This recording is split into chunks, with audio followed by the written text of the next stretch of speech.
Okay, good afternoon, everyone. I want to welcome you to, oh, 1 second. I think that's not projecting. I'm gonna see what's going on.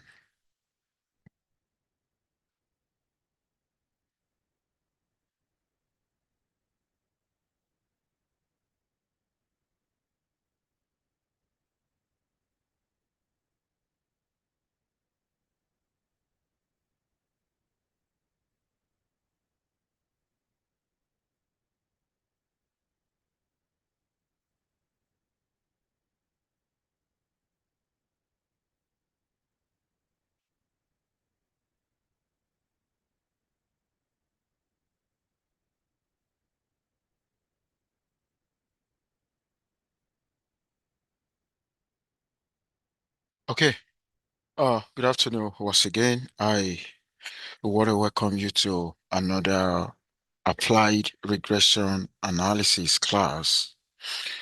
Of course, we started chapter 6.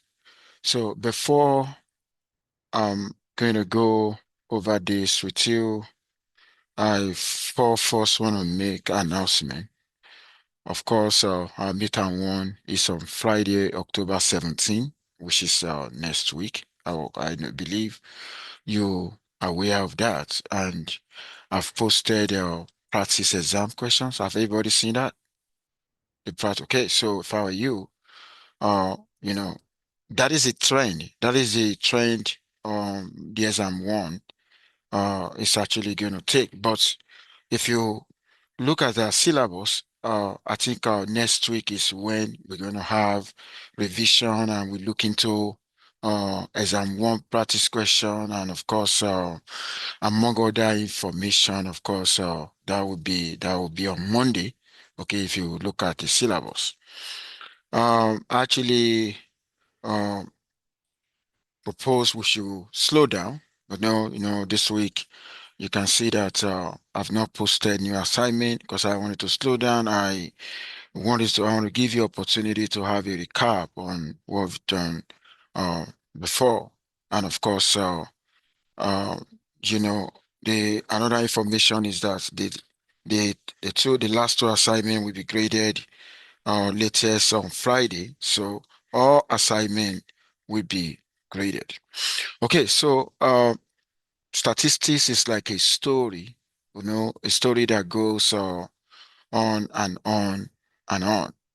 So we want to start new chapter, this chapter 6, and the focus is going to be on testing and analysis of variance.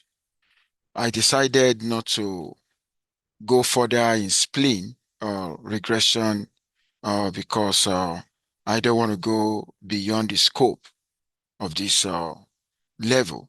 Of course, you are likely going to meet advanced form of that. If you need further information about spleen regression, of course, in the subsequent statistical course, you're actually going to see that. But as far as this class is concerned, that's how far we can go on that. Okay, so coming back to new topic, this is testing and analysis of variance. And this is going to be taken from chapter 6 of the recommended textbook. So today I'm going to walk you through different kind of tests. The first one is ANOVA test. When do we use this in regression analysis? Of course, I'm actually going to walk you through all of that. And another one is what we call the linear hypothesis testing.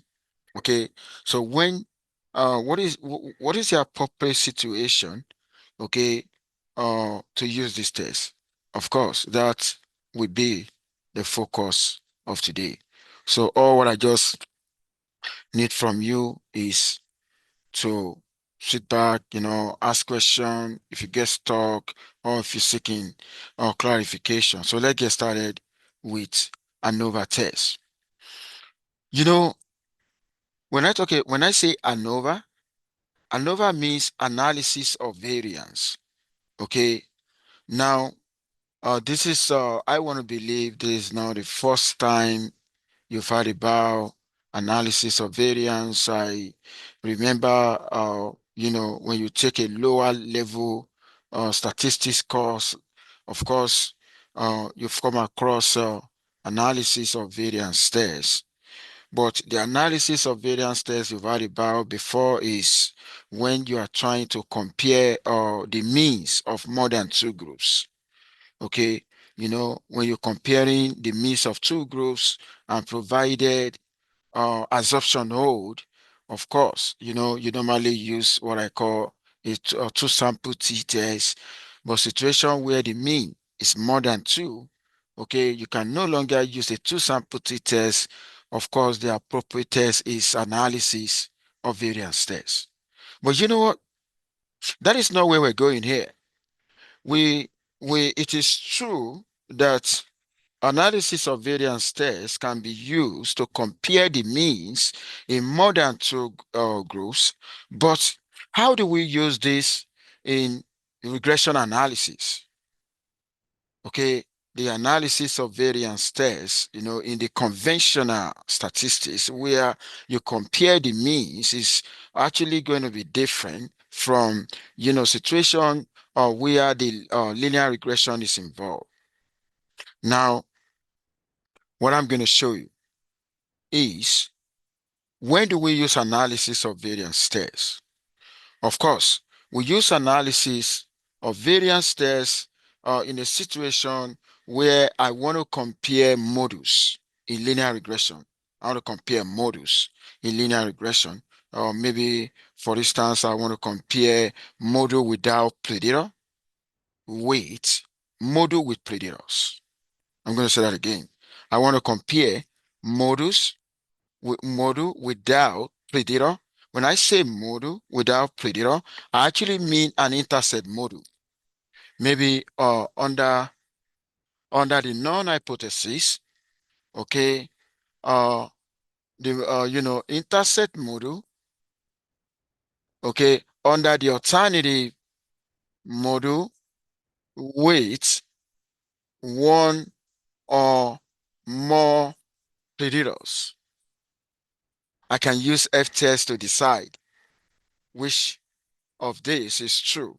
Should I use a model without predator because intercept model is a model without predator? Or should I use a model with one or more predator? Of course, the analysis of variance tests can be used in that regard. And let me also say this. If I also want to compare, okay, a simple model, maybe I have simple model, okay, with complicated model, okay, with complicated model, or why do I say, what do I mean by simple model? Okay, I mean simple model, maybe the number of predator here is not up to the numbers of predator here. Maybe this guy has one predator, but this one has more than one. Okay, and of course they have to be nested, okay, in such a way that the simple model should be inside the complicated model. In this kind of situation, I can use analysis of variance tests to figure out the right model. Does that make sense? Okay, I'm going to show you something now, and I need you to pay attention. I want to use the variables that centered on fuel consumption in 2001. The fuel consumption in 2001, okay, is actually depending on maybe the income. Okay, I'm talking about the fuel consumption by drivers in a particular state. Okay, of course, that would be depending on a good number of predators that we can think about. Okay, the fuel consumption by drivers in the state, number one, is actually going to depend on the numbers of drivers you have in the state. It depends on the roads. Okay, and also depends on tax. Okay, now we've identified so many predators, that actually could explain or that we can use to predict the fuel consumption in 2001. But the question at times that we normally want to ask is, can I use one predator in my model, or can I use two predator in my model? How do we, what necessary machinery are we going to put in place in terms of statistical procedure to figure that out? We don't just choose, model. We don't choose model arbitrarily. We want to be guided, and that's exactly what we want to do now. When you pay attention to when I started, okay, when you pay attention to this, okay, we're trying to put the variables in a very good statistical standing that will make sense. Okay.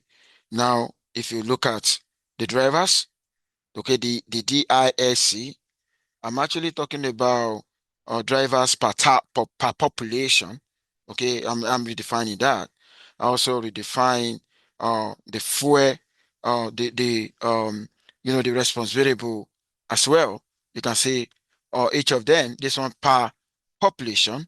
Okay, take a look at that. Then what about the income? Income per thousand. Okay, so all we're just doing here is, okay, we want our variable to be in a very good economical sense. Okay, now away from that, now if you take a look at M0, okay, if you take a look at M0, okay, that is an intercept model. Here I'm only regressing the response variable on a constant on one. That's an intercept model. Okay, M0 is an intercept model. Okay, the full 2001 means I'm actually using that data frame that I've already transformed. Now I need you to see M0 is a model without predator. Okay, that guy is trying to say the fuel consumption in the state does not depend on anything, doesn't depend on any predator. That's what that intercept is talking about. But we're taking a look at M1. Okay, if you take a look at M1, you're actually going to see that I say we have M0 at the same time tax. So that's a simple linear regression model. Where we have one predator, and the only predator we have in M1 is tax. Okay, now M2 is the model is now looking more complicated now. When you take a look at M2, M2 has two predators. M2 it has tax as a predator and the DLIC as a predator. Now, when you take a look at M3, the M3 is the most complicated one. Okay, the M3 here, actually, we have, the tax, we have the DLIC, we have the income, and at the same time, we have the log miles. Of course, the miles variable here is talking about the presence of road in the state, because if there's no road, there's no miles.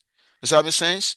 Now, as a statistician or data scientist, or probably you're working, a state, maybe the authority in the state is trying to investigate, uh, you know, what are the predators that are very, very crucial in explaining of fuel consumption, and of course, but so if you as a statistician or a data scientist want to figure it out, maybe you have four competing models.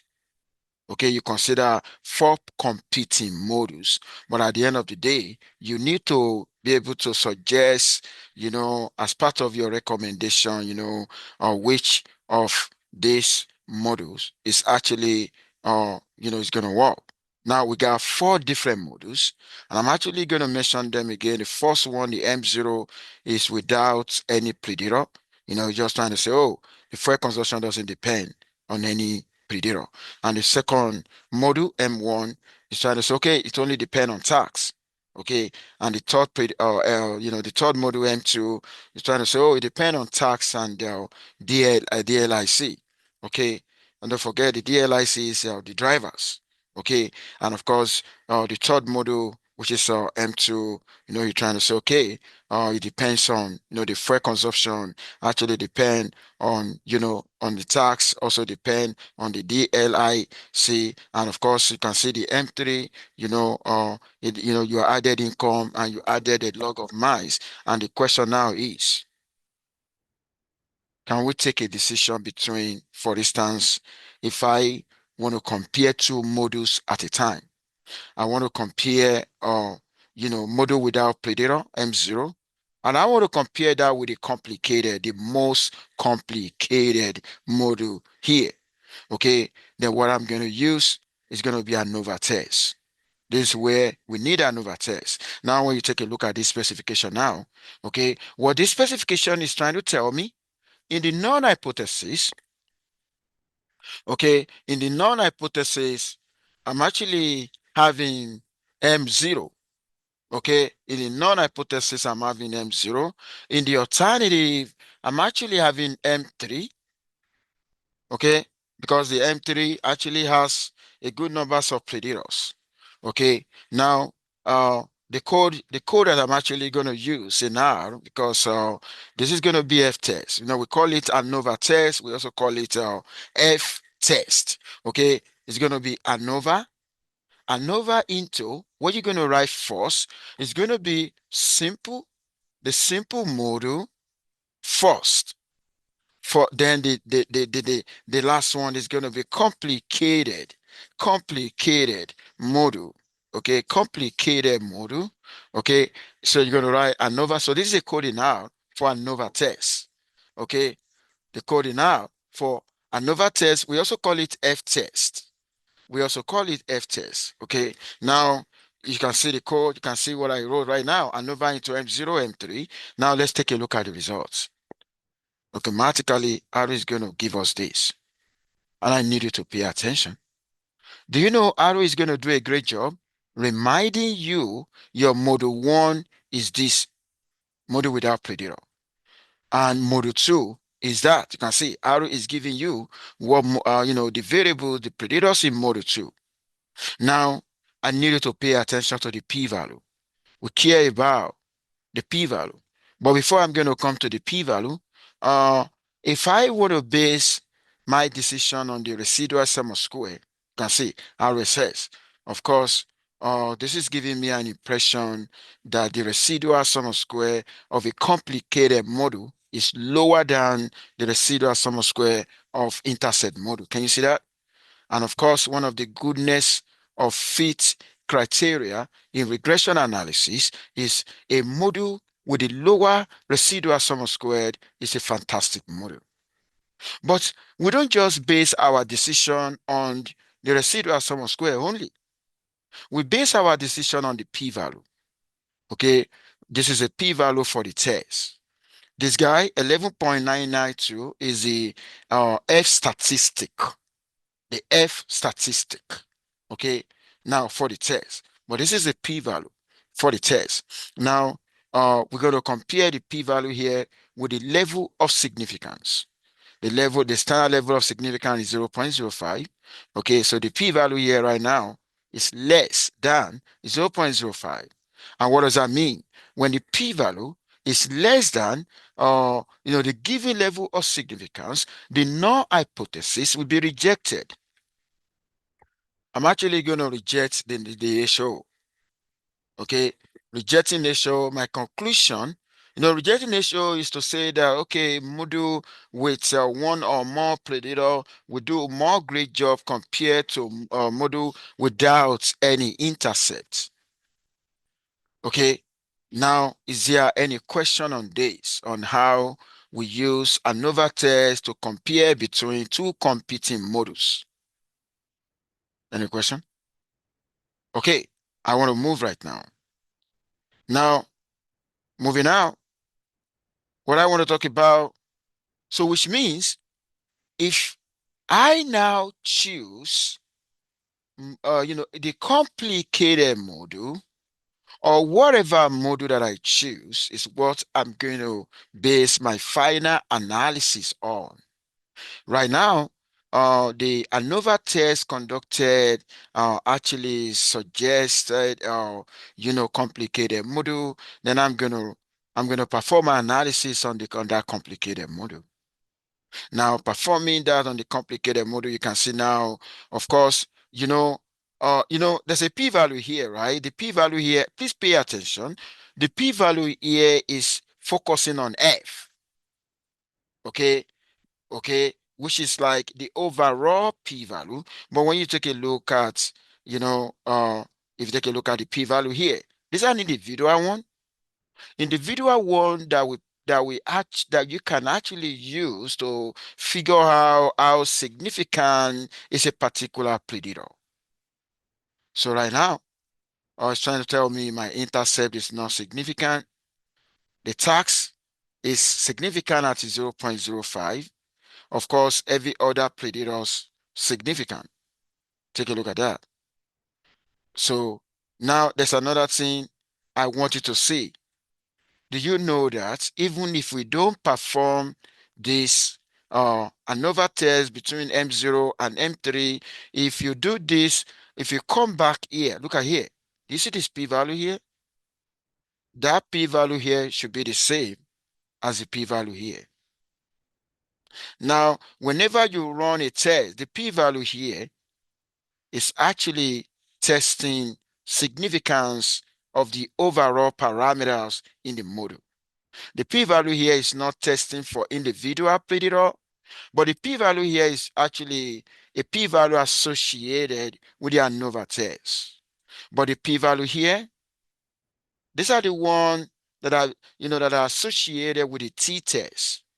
Because if I actually want to figure out how significant is a particular predator, I need to perform t-test. Performing t-test, of course, or if I want to know how significant is a particular predator, then I'm going to base my decision on a particular p-value here. But if I want to actually conduct a significant test on the overall parameter in a model, I don't need t-test. What do I need? F-test. That we also call ANOVA test. I'm moving. Now, I want to move right now. The other time, please pay attention. The other time, we compare the most complicated model with intercept model. But right now, can we also compare the most complicated model with a simple model? Can I have a way to compare between a model that only consider tax as a predator for fuel consumption? Okay, I want to compare that with a model that put into consideration other predators as well. So which means I want to have a situation where I want to compare between a simple model and a complicated model. Okay, the M1 here has one predator. M3 has a lot of predator because at times, if one predator is going to do a great job, why am I wasting my time on several predators? Am I communicating? You're getting the information, right? Okay. Now, if you take a look at this, you're going to do ANOVA again. But make sure what you're going to write first should be the simpler model. And what you're going to write the second one is going to be the complicated model. And of course, when you run that in R, how will it might do again? R is going to say, okay, as part of the output, your model one, okay, only have one predator tax, and model two has tax and other predators as well. Now, all what we're going to do, we need to look at the p-value, okay, don't forget, under the null hypothesis, under the HO, you're trying to say model 1 is appropriate. Under the alternative, you're trying to say model 2 is appropriate. Now, to be able to choose between the two, we look at the p-value reported. Take a look at this. The p-value reported here is less than 0.05 level of significance, and because of that, we actually going to say model 3 is better than model 1. or more appropriate than model 1. Okay, I need you to pay attention to that. Between M1 and M3, we're choosing M3 right now. But somebody can also argue this out. Can we only, does that mean the ANOVA test can only be used to compare two models at a time only? Can't we also have a way to compare more than two models? Yes, we can do that. But when we compare any more than two models, you need to be careful. Take a look at this. I want to compare three models at the same time. But let me tell you this, there's never going to be a p-value for three models at the same time. Okay, it's only going to give you a p-value that is good that you can use to compare two at a time, not three at a time. Even though you have written a code, okay, where you said ANOVA M1, M2, and M3, and I need you to pay attention. Okay, what you are telling me your specification now, the very first model would be the most simpler model, the simplest model, followed by M2, and why M3 would be the most complicated when you are doing your specification. Okay, now how do we now remind you what you have put in? How is going to, oh, model 1, you're considering the effect of tax on fuel only. Model 2, you are adding, you're looking at the effect of tax and the numbers of drivers on fuel consumption. Model 3, okay, you are looking at the effect of tax, the numbers of drivers are income and the log miles. And I wanted to see all the three modules before I can use ANOVA test. All the three modules, they have to be nested. The simpler module have to be nested in the complicated. What do I mean by nested? What I mean by nested, module 1 can be found in module 2. Of course, there's tax in module 1. Of course, look at tax in module 2 here. Okay, and module 2, okay, all the predator in module 2 should be in module 3. You can see now tax and DLIC also in module 3. That is what we call nested. Okay, that is what we call nested. Because if they are not nested, then I cannot use F-test. I can't use ANOVA test. That should be something else. What do I mean by not nested? I'm actually going to give you an example of non-nested now. Okay, maybe in my module 1, okay, maybe I'm trying to say okay, let me generalize. Or maybe I'm trying to say y on x1 and x2, okay, and my module 2, y on x3 and x4. These are not nested. Look at them. They are not nested. Module 1 can be found in module 2. We have to see that this is also here, even though the second one is going to be complicated. So in that situation, we're not, using ANOVA test is not going to be appropriate. But right now, let's see the results. Please pay attention. Now, you're actually going to see two p-values is being reported. And this is if I want to use this first p-value, do you know that the first p-value is only comparing M1 and M2? Okay. The first p-value is comparing M1 and M2. And it's the fact that the p-value is less than 0.05 is trying to say M2 is more appropriate than M1. Now, the second p-value is now comparing M2 with M3. Because in the first phase of the test, you choose M2. Now, the second one here is though we want to now compare M2 with M3. Okay, now when you take a look at the whole thing, then it's still pointing now to M3 being the most appropriate model. Is there any question on this? Is there any question? Okay, there's no question. Now, all point to the direction of M3. All point to the direction of complicated model. We don't choose a model because it is complicated. We don't choose a model because of simplicity. We allow statistical, procedure to play out. Does that make sense in the choice of whatever model we're going to choose? Now, do you know that There's another, there are different kind of analysis of variance.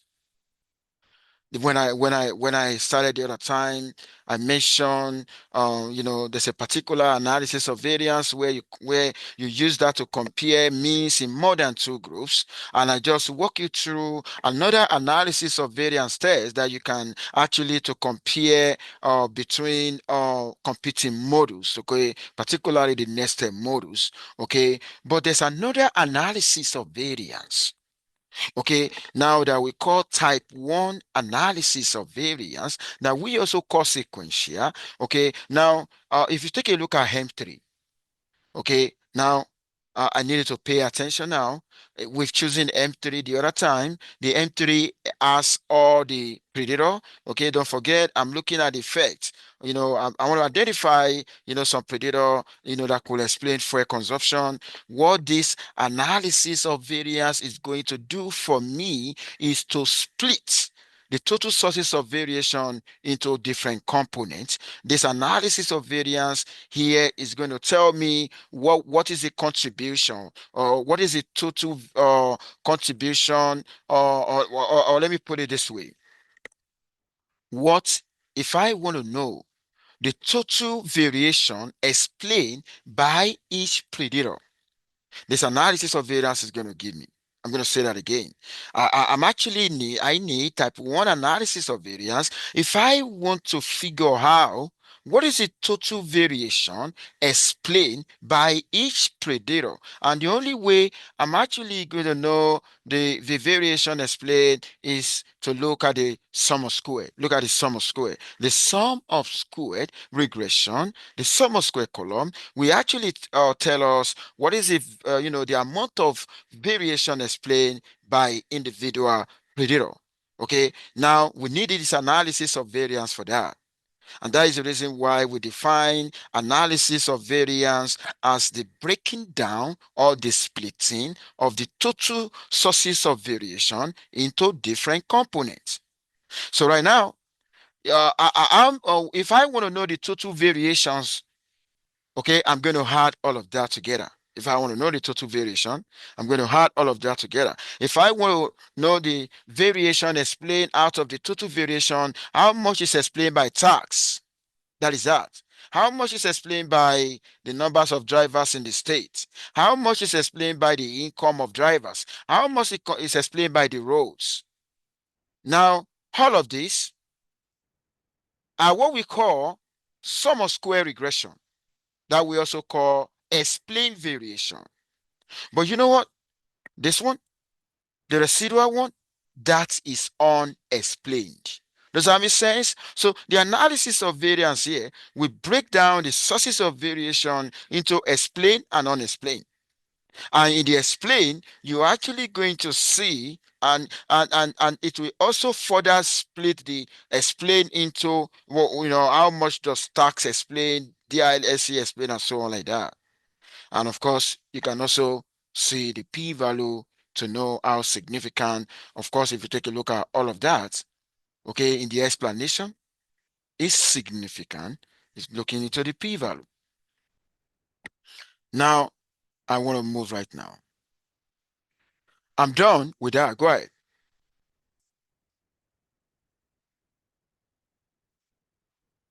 Look, difference between looking at what? The summary? Which are you talking about? This summary? Which summary? Okay. Okay, the p-value. Okay. Now, oh, okay. I got you now. I got you now. You're talking about are you talking about the difference between this and, let me go back, and this, right? That's what I mean. This summary that you talk about. Okay, here, you'll be able to tell, like here, I can answer a question that has to do with the explanation of each explanation, explaining total variation. I cannot answer a question here. Okay. The only question I can answer here is how significant is each predator? Does that make sense? But here,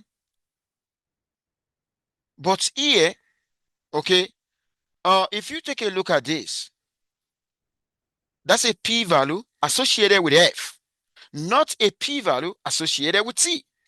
Does that make sense? So here, the major thing that is passing across is the splitting. Okay. And this is now trying to tell us the explanation is kind of significant. Okay. Okay. If I say tax explain 26,635 out of the total, then the other p-value is going to say, oh, that explanation is significant. It's huge. But that is not saying tax has a significant effect. If I really want to talk about how significant is the tax, then I will have to go back to the T, the one that have a T, because we have a lay down procedure in statistics that if I want to answer a question that has to do with the significance of each predator in a model, I should conduct a T test. Does that make sense?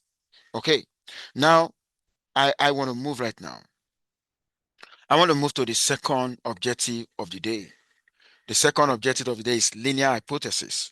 At times we could consider a situation where we actually want to test hypothesis about linear combination of regression parameters. I'm going to say that again.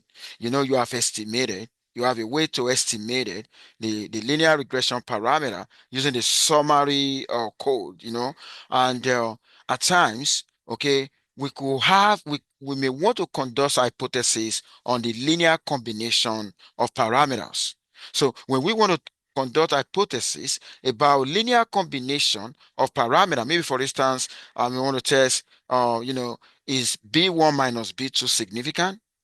Or is B1 plus B2 minus B3 significant? Stuff like that. That's a linear combination of parameter. So with that, I'm actually going to talk about linear hypothesis. Okay, I'm going to walk you through an example. Now, in the linear hypothesis, we're also going to have the HO and HA. Whenever statistical hypothesis is involved, we're always going to have two forms of hypothesis, the HO and the HA. Now, in the linear hypothesis, take a look at this. What we're actually testing, okay, if you take a look at the non-hypothesis is talking about, oh, the linear combination of regression parameter equal to C. At times, we normally, if we're looking for difference, we're going to say, okay, C equal to 0. So, oh, the difference between B1 and B2 is 0, or difference between B2 and B3 is 0, stuff like that. Again, it is not 0. And of course, we also use F statistic here. This is the formula that we normally use. Head is a linear combination. C is probably 0. And of course, V is the variance covariance. If you see V, okay, that is the variance covariance of the regression parameters. And of course, Q will be the number of rows or the numbers of tests that we want to figure out. Now, I need you to pay attention. You know what I want to do right now? I want to use an example that we've used before. Take a look at this. I remember before in this class, we've looked at effects of group on life expectancy of female. And when I say group, you remember we got three levels of group. We got others, Africa, and OECD. You remember we did that in this class. Three levels of group. And at the same time, we have another continuous predator that we call the log or PPGDP. Okay. And if you take a look at this, it means I want a model with interaction. Of course, in this class, we've done model with interaction. So right now, when you run that, the coefficient, from there is going to be this, right? You remember with this stuff like this, where you're going to have the intercept, you're going to have the group order, the group Africa is only going to report two levels because we got three levels. So the group OECD is being referenced. And of course, you're going to have interaction as well. If you take a look at this is the interaction between the group order and the predator or log or PPGDP and the one for Africa. And this is just the main effect of that predator. But let me tell you this. Do you know with this, we could have interest in something where, please pay attention, take a look at this. You know what I want to do here? I actually want to compare, okay, the benchmark without putting into consideration the log of PPGDP. I want to compare, the life expectancy of women in Africa and others. With that, I'm going to be conducting hypothesis testing on linear combination. Can you see that? Now, if I want to do that, I need you to pay attention. I'm going to show you the coding now. This is going to be the coding now. Where is the U1 coming from? The U1 is actually the module, right? You remember? Let's say there's a module that give you this. Okay, now I need you to pay attention. If I want to compare the difference between group Africa and other, I'm not